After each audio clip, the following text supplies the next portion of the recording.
Salut tout le monde, c'est Ginji, on se retrouve pour le RPG des alternatives, puisque j'avais mis certains trucs en suspens assez longs à faire, c'est pour ça que ça arrive aussi en retard que ça. Ce n'est pas tellement que l'exercice était long, pénible, surtout que j'avais pas des idées que je trouvais satisfaisantes et il y a des mots-clés qui m'ont mené la vie dure. Donc je ne suis pas certain de tous les faire, ceux que j'avais cités, mais en tout cas je vais essayer. Alors le premier c'était le mot-clé IA créer un objet. Donc j'ai fait un truc assez intéressant qui est pour les simili-systèmes des vins ou les des vins. Enfin, vous voyez ce que je veux dire par là. C'est un scanner biorythmique quantique. C'est un scanner expérimental qui utilise la technologie photonique, qui par un réticule extrêmement précis balaye par la lumière et aussi par la projection photonique passive jusqu'à la ligne d'horizon, puis après une durée de 6 secondes, toutes les informations se récupèrent, où en fait ça utilise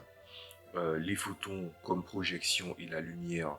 ou comme extension pour pouvoir mieux scanner le truc, ce qui fait que ça fonctionne mieux le jour, ou à des endroits où l'atmosphère est, on va dire, est vraiment très très fine, voire inexistante, et tout ce qu'il y a, les vents solaires. Le truc c'est que ça scanne pendant 6 secondes, ça scanne euh, tous les éléments biorhythmiques existants,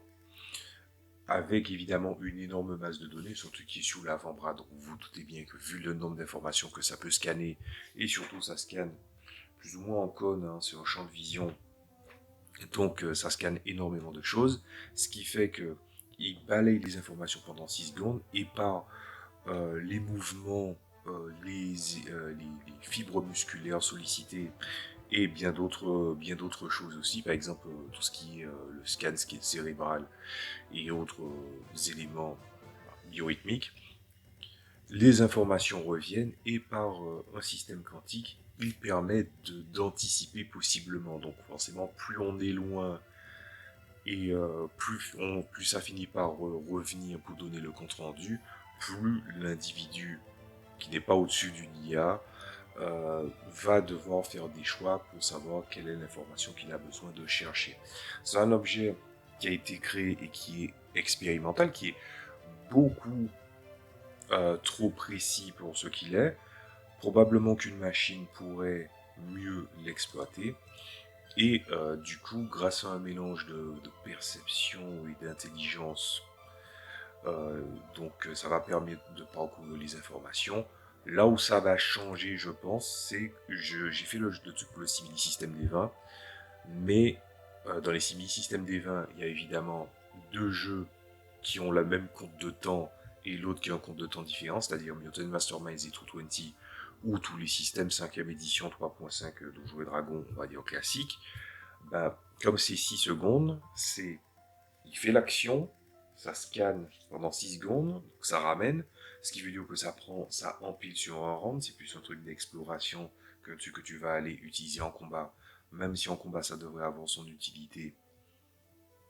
il faudra essayer de voir, mais il y a aussi un système adapté pour le système Edge, et le système de Edge Blue Rose par extension aussi, qui fait que un round c'est 15 secondes.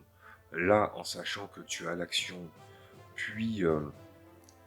du coup, ça prend 6 secondes, donc ça prend près, enfin, ça pas trop loin de la moitié en secondes, puis ça revient, ça fait que ça va réduire l'économie d'action et le compte de points est déjà mieux fait. Donc, on est déjà sur des résultats différents. Ça permet ensuite de décoder les différentes informations, de voir les différents mouvements, et ça pourrait même donner des rapports détaillés. Le truc qui est important dans le scan, c'est pas seulement le temps qui est utilisé pour pouvoir faire le scan et que les informations reviennent, c'est aussi l'individu, en combien de temps, qu'est-ce qu'il cherchait, qu'est-ce qu'il trouvait utile ou intéressant, et surtout quel est le traitement de l'information qu'il faut avoir. Donc c'est un truc qui est fait pour les férus de l'exploration, les gens qui réagissent vite, ou des personnes qui ont une idée très très claire de ce qu'ils sont censés chercher et peut déjà préprogrammer évidemment les informations, ce qui fait que ça fait un très très bel outil qui on pourrait se le dire, fait quand même très jeu vidéo sur bien des points quand on y réfléchit bien, mais je pense que tout ce qui est ergonomie et utilité, quand on avance dans,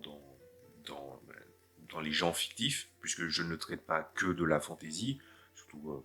par exemple ce que j'écris pour moi à l'échelle personnelle et mon projet personnel de JDR, c'est un univers de fantasy futuriste. Cet outil-là a parfaitement sa place, bien qu'il n'utilise aucun de ces systèmes. Donc voilà, ça c'était pour le premier mot-clé qui était l'IA, et la fonction c'était créer un objet.